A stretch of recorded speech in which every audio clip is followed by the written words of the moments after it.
Welcome back to the channel, guys. 252 Squad. In today's video, we're going to be comparing the S197 here versus the S550 and seeing what is actually the better generation of Mustang. definitely not the S650. Definitely not the S650. 1, 2, 3!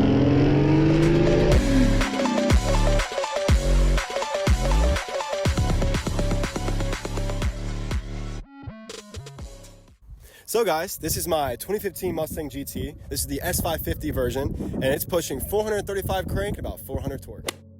So this behind me is my 2013 Mustang GT. This car has the first gen Coyote motor in the S197 platform that makes about 420 horsepower to the crank and 390 foot-pounds of torque. The S550 was the first year to introduce an independent rear suspension, bigger tech package, and my favorite piece being line lock.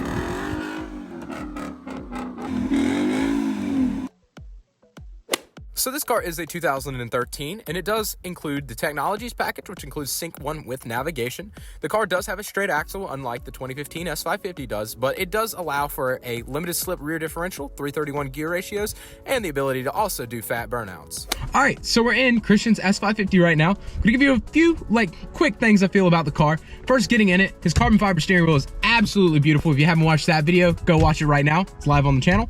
Other than that though, the interior, just being in it, is very good. The interior of the S550 is absolutely astronomically leaps and bounds better than the S197. So without further ado, let's see what it sounds like on cold start.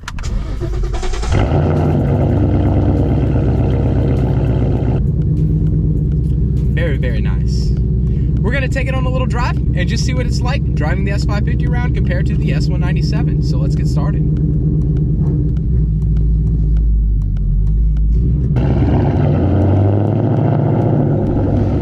Taking off, the clutch is very, very smooth. It is quite a bit nicer to me personally than the S197. I'm interested to see what he feels about the S197's clutch. To me, the S550 is a little bit easier to just take off and drive. We're gonna give it a little bit of a go right here.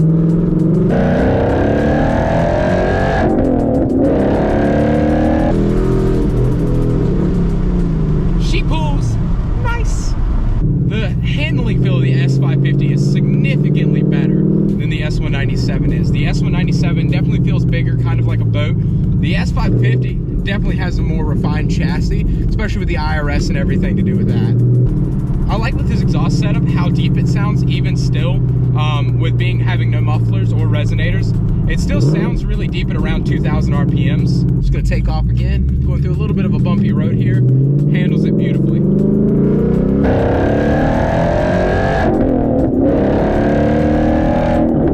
MT82 feels strong in this car. This car does have 60,000 miles and it still drives pretty brand new. I drive a lot of these in my job and it still feels really, really nice on the inside. Now, as I come up to a stoplight here, I just want to talk about a few things, and that is just dealing with the change from the S197 to the S550 with the Coyote differences. This car does have the Gen 2 Coyote over the Gen 1 that my car has. The Gen 1 is a well-engineered engine, don't get me wrong. It makes a lot of power for the time, 420 horsepower, and the Gen 1 is a lot. It's pretty much higher than all the competitors at the time. The RTs and the SS Camaros. The Gen 1 flows well with the dual overhead cam system. It is a good flowing engine, but it does still lack some that the Gen 2 improved upon. The heads in the Gen 2 have higher flowing exhaust and intake valves. This makes more power relatively. The valve springs inside of those cylinder heads were also redesigned to help with valve float at higher RPMs. Well-known fact of the Gen 2 is that the internals of the engine, including the rods mainly, are actually highly upgraded over the Gen 1's rods and makes for a lot more power with applications of boost and reliability as well. The intake manifold itself is a slight bit of a change.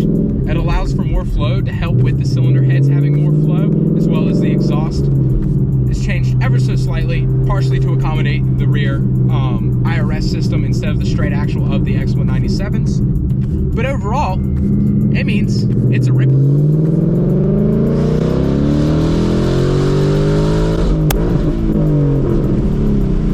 Insert me missing third again.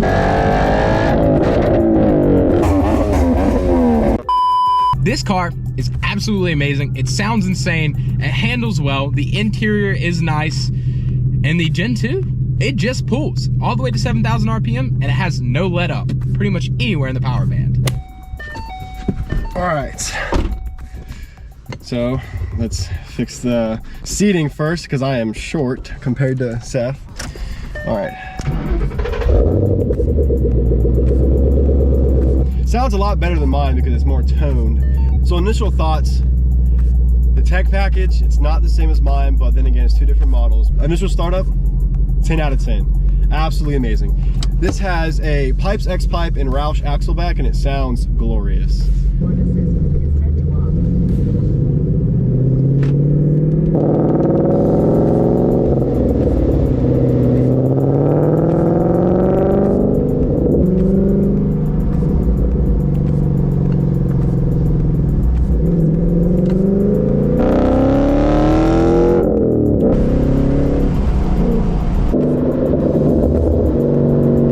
So what made the 5.0 so much better than the 4.6? And before I get into that, I do like the 4.6. The 4.6, it can chop. That's really the only positives I can have about that because it has a single overhead cam, whereas the 5.0s have dual overhead cam, but who doesn't love the sound of a screaming V8? So what makes the 4.6 different from the 5.0? Well, the twin independent variable cam timing, not to mention the firing order, which was much different, giving it this glorious sound.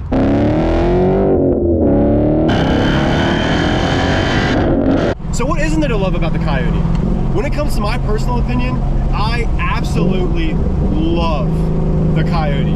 It eats boost, and it's an absolute amazing starter platform and even expert platform. So Seth missed third. Guess who doesn't miss third? Me. Well, if you don't...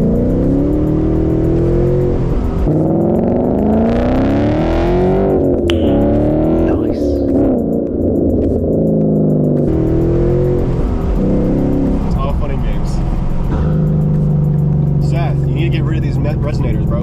You need to get rid of all the sound restrictions so yours can scream like mine.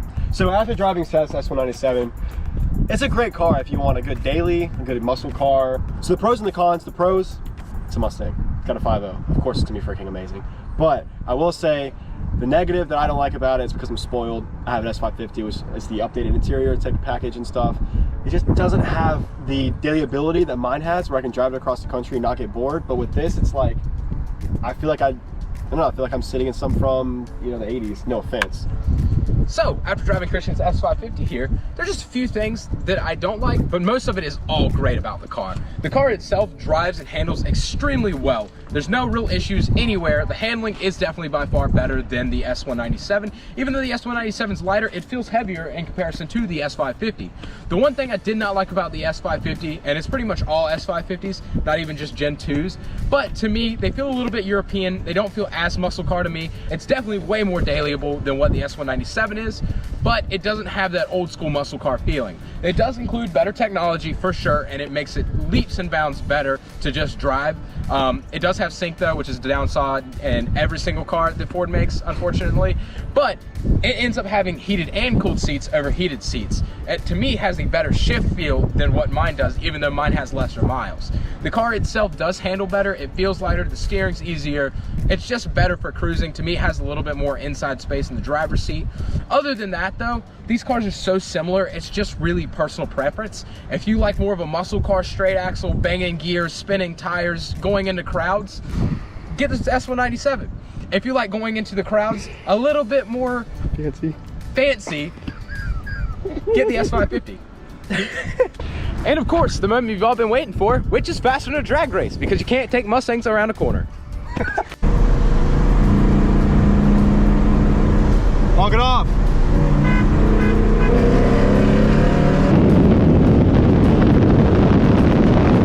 All right, honk it off.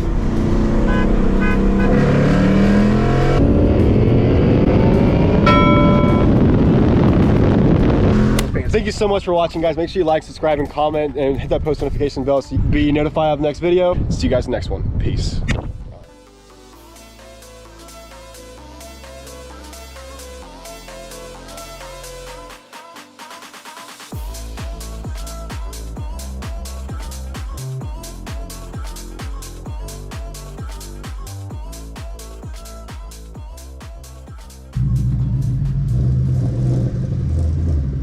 You cut me off, man.